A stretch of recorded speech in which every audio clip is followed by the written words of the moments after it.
2024년에는 수요보다 공급의 증가폭이 더 컸었는데 올해 전망, 2025년도를 전망하자면 공급의 증가폭이 조금 더 낮아지면서 2024년도가 약간 공급 과잉 현상이 있었다면 그 규모가 좀 줄어드는 거 아닌가, 이런 예측을 조심스럽게 할 수 있지 않나 싶어요. 2021년과 2022년에는 공급 부족이 나타났었는데요. 23년과 24년에는 공급 과잉 현상이 발생을 했습니다. 이 때문에 리튬 가격도 상승세에서 이제 하락세로 반전되었고요. 이렇게 리튬 가격이 이제 하락을 하다 보니까 중국의 CATL 그리고 미국의 엘버말 같은 주요 리튬 광산 기업들이 생산을 일부 중단하기도 했습니다. 그리고 신규 프로젝트가 취소가 되고 기존 광산들도 일부 문을 닫다 보니까 공급 측면에서는 일부 조정이 일어날 수 있을 것으로 전망이 됩니다.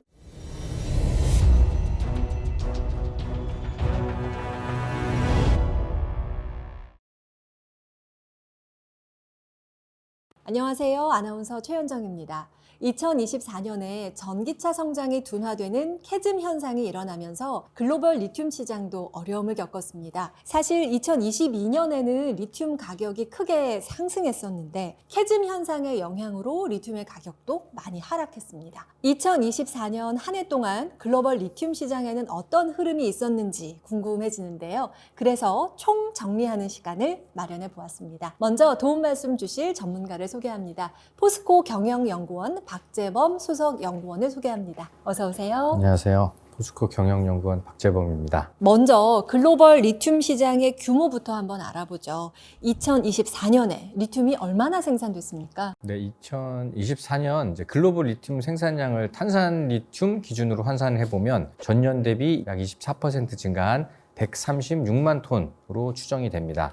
그리고 올해는 리튬 생산량이 예측 기관에 따라서 조금 다르지만 155만 톤에서 180만 톤 정도로 예상이 됩니다. 155만 톤과 180만 톤, 너무 레인지가 넓은 거 아닌가요? 이 예측치가 기관마다 이렇게 달라지는 이유가 있을까요? 2022년까지는 리튬 가격이 상승기였기 때문에 기존에 투자했던 프로젝트들이 준공이 많이 되었습니다. 그리고 2023년부터 이제 리튬 가격이 하락을 하면서 경제성이 낮은 일부 프로젝트들이 취소되는 경우가 이제 발생을 하기도 했고, 또 준공이 늦춰지는 프로젝트들도 생기게 되었습니다. 이러한 부분들이 예측기관들의 전망치에 얼마나 반영되었느냐에 따라서 예측치의 차이가 발생하는 것으로 볼 수 있겠습니다. 지역별로 보면 어느 지역에서 리튬 생산이 특히 증가됐을까요? 먼저 생산량 기준으로 이제 말씀을 드리면 이제 호주, 남미, 중국의 순서입니다. 호주의 광산, 남미의 염호, 중국의 이제 광산과 염호를 합친 그런 순서인데요. 증가량 기준으로 봤을 때는 중국이 가장 높았습니다. 그 뒤를 이어서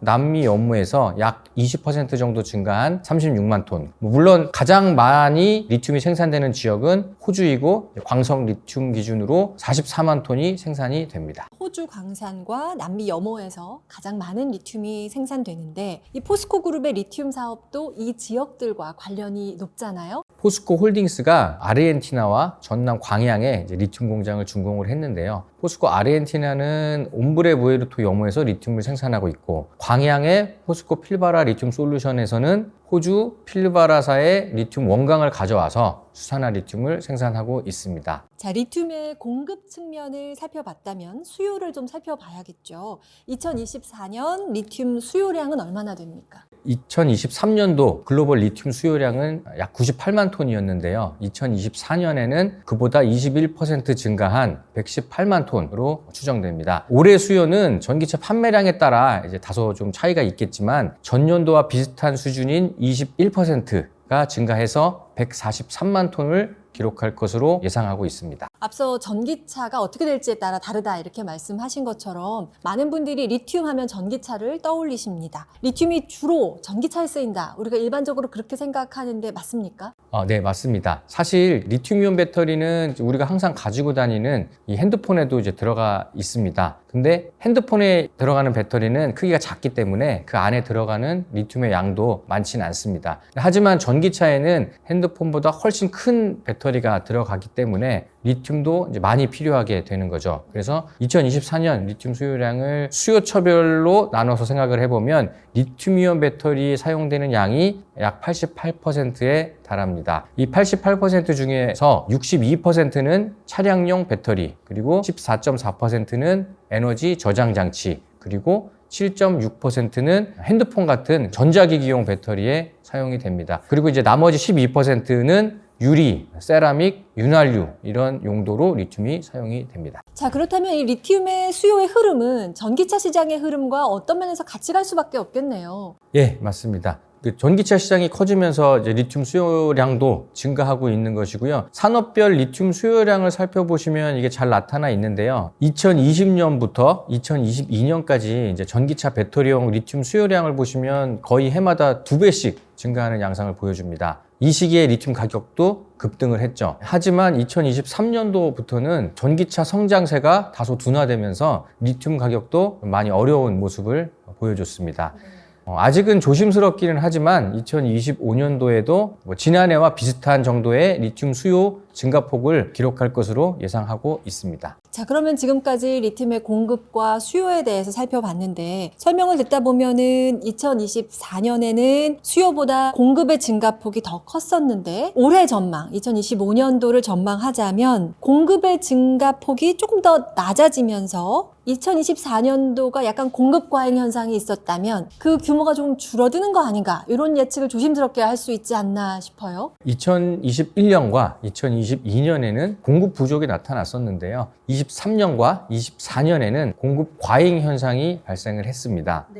이 때문에 리튬 가격도 상승세에서 이제 하락세로 반전되었고요. 이렇게 리튬 가격이 이제 하락을 하다 보니까 중국의 CATL, 그리고 미국의 엘버말 같은 주요 리튬 광산 기업들이 생산을 일부 중단하기도 했습니다. 그리고 신규 프로젝트가 취소가 되고 기존 광산들도 일부 문을 닫다 보니까 공급 측면에서는 일부 조정이 일어날 수 있을 것으로 전망이 됩니다. 그렇다면 이렇게 공급 과잉이 일어나고 있는 글로벌 리튬 시장에서 포스코 그룹은 어떤 전략을 짜고 있는가 궁금해집니다. 리튬 가격의 하락은 리튬 자산 가격에도 이제 영향을 미치는데, 리튬 가격이 많이 하락하다 보니까 리튬 자산 가격도 이제 소폭 하락한 것으로 추정이 되고 있습니다. 그래서 장기적인 관점에서 포스코 홀딩스가 리튬 자산 확보에 주력을 하고 있는데요. 현재는 이제 남미 그리고 호주에서 계속해서 추가적인 자원 확보 시도를 하고 있고 여러 파트너사들과 협상을 하고 있습니다. 다들 이제 리튬 시장 상황이 참 녹록지 않다, 이런 이야기들을 하고 있는 중에 포스코 그룹은 이걸 되게 장기적인 관점에서 바라보고 있구나라는 걸 느낄 수가 있었습니다. 자, 그렇다면 마지막으로 현재 진행되고 있는 포스코 그룹의 리튬 산업 현황을 좀 소개해 주시죠. 호주산 스포드민을 원료로 리튬을 생산하는 포스코 필바라 리튬 솔루션의 경우 이 공장이 지난해 11월 공사가 완료가 돼서 종합 준공을 했습니다. 그리고 현재는 정상 조업도 달성을 위해서 또 노력을 하고 있습니다.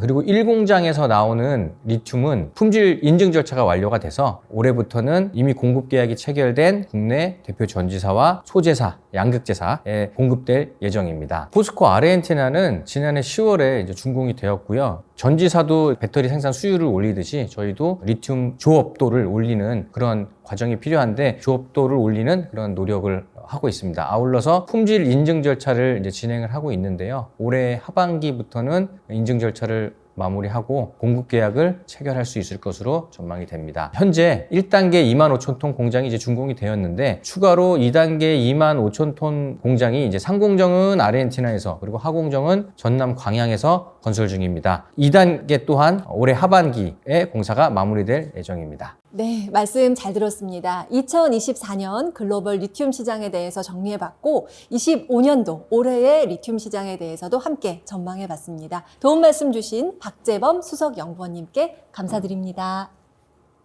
네, 저는 여러분들이 궁금해하실 만한 주제를 들고 다시 찾아뵙겠습니다. 함께해 주신 여러분 고맙습니다.